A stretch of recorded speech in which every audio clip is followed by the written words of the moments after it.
بسم اللہ الرحمن الرحیم۔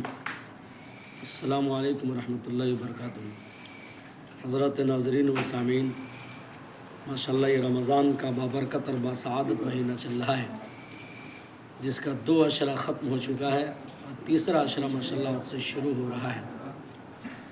یہ رمضان کا آخری عشرہ، یہ دونوں عشروں کا نچوڑ اور خلاصہ ہے، چونکہ اس کے اندر 2 اہم عبادتیں ہیں جس کے اوپر اللہ تعالیٰ ثوابوں کا ڈھیر عطا کرتے ہیں۔ ایک تو اس آخری عشرے کے اندر شب قدر جیسی عظمت والی رات ہے، اور دوسرے اعتکاف کی عبادت ہے۔ اللہ تبارک و تعالیٰ نے قرآن کریم کے اندر فرمایا، اِنَّا أَنزَلْنَاهُ فِي لَيْلَةِ الْقَدْرِ، کہ بے شک ہم نے قرآن جیسی مقدس اور بابرکت کتاب کو شب قدر جیسی عظمت والی رات کے اندر نازل کیا۔ شب قدر کی عظمت کے لیے بس اتنا ہی کافی تھا کہ اللہ نے مقدس کلام مجید کو اس بابرکت رات کے اندر نازل فرمایا، لیکن اللہ نے اسی پر بس نہیں فرمایا، آگے فرمایا وما ادراک ما لیلۃ القدر۔ زیادتی شوق کو بیان کرنے کے لیے اللہ تعالیٰ نے فرمایا، تجھے معلوم بھی کہ شب قدر کیا ہے؟ لیلۃ القدر خیر من الف شہر۔ شب قدر یہ 1000 مہینوں سے بڑھ کر ہے۔ اب 1000 مہینوں سے کتنا بڑھ کر ہے؟ اس زیادتی کا علم حقیقتاً اللہ تعالیٰ ہی کے پاس ہے۔ ہم دنیاوی اعتبار سے اس زیادتی اور فضیلت کا علم حاصل نہیں کر سکتے اور نہیں جان سکتے، چونکہ اللہ تعالیٰ کی ذات وراء الورا ہے۔ کتنا زیادہ ہے، کتنا بڑھ کر ہے، اللہ تعالیٰ ہی اچھے طریقے پر اس کو جان سکتے ہیں۔ اب اس امت کو اس رات کی عظمت اور فضیلت والی عبادت کیوں دی گئی، اس بارے میں حضرات علماء مفسرین فرماتے ہیں، چونکہ پچھلی اقوام کی عمریں بہت زیادہ ہوا کرتی تھی، لہذا وہ عبادت عمر زیادہ ہونے کی وجہ سے زیادہ عبادت کیا کرتے تھے۔ اب یہ امت عبادت کے اندر ان کی برابری کیسے کر سکے، بنا پر نبی صلی اللہ علیہ وسلم کو، حضرات صحابہ کو رنج و غم ہوا۔ اللہ کے نبی صلی اللہ علیہ وسلم کی دل بستگی اور حضرات صحابہ کی دل بستگی کے لیے، اور یہ کہ یہ امت عبادت کے اندر ان اقوام کی برابری کر سکے، اللہ تعالیٰ نے یہ مرحمت فرمایا کہ ایک رات کے اندر تم عبادت کرو، ایک رات کی عبادت کا ثواب اللہ تعالیٰ 1000 مہینوں سے بڑھ کر عطا فرمائیں گے۔ چنانچہ آتا ہے کہ بنی اسرائیل کے اندر کچھ ایسے لوگ تھے جو 80 برس تک اللہ کی عبادت کرتے رہے، پلک جھپکنے کے برابر بھی اللہ کی نافرمانی نہیں کی۔ چنانچہ یہ سن کر حضرت صحابہ کے دلوں کے اندر ایک شوق سا پیدا ہوا کہ کاش ہمیں بھی 80 برس یا زیادہ عمر ملتی کہ جس کی بنا پر ہم عبادت کر کے پچھلے اقوام کی عبادت کے اندر برابری کرتے۔ اللہ تعالیٰ نے اس تکلیف اور شوق کو دور کرنے کے لیے اس امت کو یہ رات عطا فرمایا، اور یہ فرمایا کہ تم ایک رات کے اندر عبادت کرو، اللہ تعالیٰ تمہیں 1000 مہینوں سے بڑھ کر عبادت کا ثواب عطا فرمائیں گے۔ یہ 4 حضرات کا ذکر آتا ہے جنہوں نے 80 برس تک گویا اللہ کی عبادت کے اندر پورا وقت گزار دیا۔ حضرت ایوب کا نام، حضرت زکریا، حضرت یوشع اور حضرت حزقیل کا نام آتا ہے، جنہوں نے 80 برس اور 80 سال اللہ کی عبادت کے اندر انہوں نے گزار دیا۔ چنانچہ یہ سن کر حضرت صحابہ اور آپ علیہ الصلوۃ والسلام کے لیے ایک تھوڑا سا یہ لمحہ پیش آیا کہ ہماری عمریں بھی زیادہ ہوتی تو ہم بھی عبادت کرتے اور جیسا مقام حاصل کرتے۔ چنانچہ اللہ تبارک و تعالیٰ نے یہ رات عطا فرمایا کہ گھبراؤ نہیں، ایک رات کے اندر تم عبادت کرو، اللہ تعالیٰ پچھلے اقوام کی طرح تمہیں عبادت کا ثواب عطا فرمائیں گے۔ یہ وجہ اور اس کا شان نزول ہے کہ جس کی بنا پر اللہ تبارک و تعالیٰ نے ہم امت محمدیہ کو یہ رات عطا فرمایا۔ یہ رات گویا اس امت محمدیہ کی خصوصیات ہیں جو پچھلے اقوام کو نہیں ملی، خاص طور پر اس امت کو ملی ہے، اور یہ رات بہت ہی عظمت اور اسی طریقے سے فضیلت والی رات ہے۔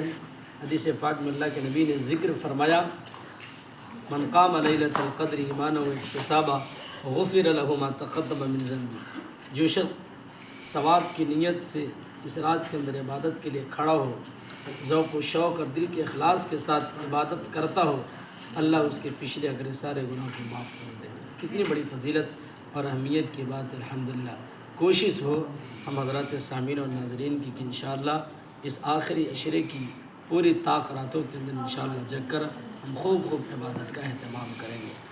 اب یہ راتیں کب آئیں گی اس بارے میں شریعت کی طرف سے کوئی حتمی اور یقینی فیصلہ نہیں ہے کہ 21 کی، 23 کی، 25 کی، 27 یا 29 کی رات کے اندر شب قدر آتی ہے۔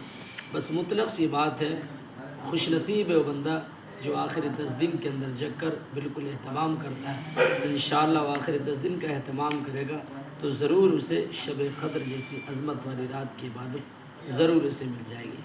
اس بنا پر آپ سے گزارش ہے کہ آپ رمضان کے آخری عشرے کے اندر ضرور جگنے کا اہتمام کریں، بشاشت کے ساتھ جتنا ہو سکے آپ عبادت کریں۔ دوسری عبادت اعتکاف کی عبادت ہے۔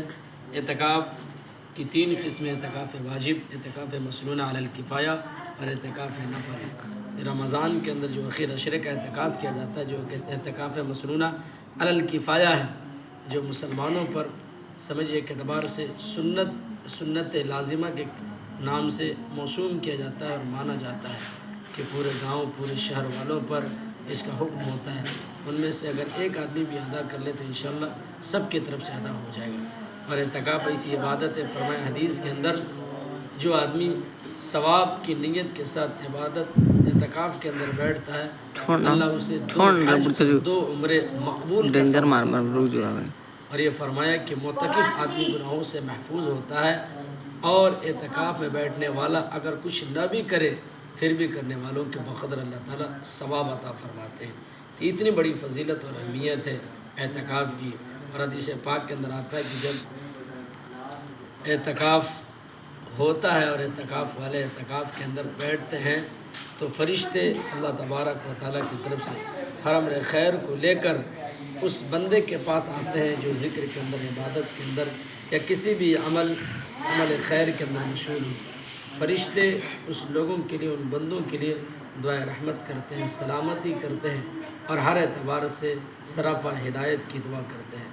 جب فرشتے کی دعا ہو رہی تو انشاءاللہ مقبولیت اور محبوبیت اللہ کے نزدیک یقینی ہے۔ تو کوشش ہو کہ انشاءاللہ شب قدر کی راتوں کے اندر ہم جگ کر، بلکہ پورے رمضان کے آخری 10 دن کے اندر انشاءاللہ خوب عبادت کریں گے۔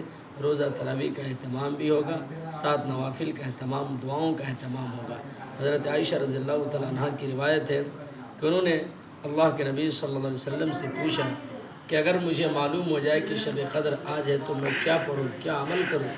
اللہ کے نبی صلی اللہ علیہ وسلم نے ارشاد فرمایا، اگر تمہیں معلوم ہو جائے اور تمہیں شب قدر کی رات اگر مل جائے تو تم یہ دعا پڑھنا اور اللہ تعالیٰ سے یہ دعا کرنا: اللہم انک عفو تحب العفو فاعف عنی، اللہم انک عفو تحب العفو فاعف عنی۔ اے اللہ، آپ معاف کرنے والے ہیں، معافی کو پسند کرتے ہیں، لہذا آپ مجھے معاف کر دیجیے۔ اس وجہ سے اس شب قدر کی رات کے اندر جو سب سے زیادہ ہمیں اللہ تعالیٰ سے مانگنا ہے وہ استغفار، اپنے گناہوں کی معافی طلب کرنی ہے۔ اس وجہ سے گزارش تمام حضرات سامعین و ناظرین سے یہ ہے کہ خاصہ عبادت کا اہتمام کیا جائے اور اخلاص کے ساتھ اللہ تعالیٰ کی محبوبیت کو حاصل کر کے اپنے لیے جنت کو واجب کیا جائے۔ والسلام ورحمۃ اللہ وبرکاتہ۔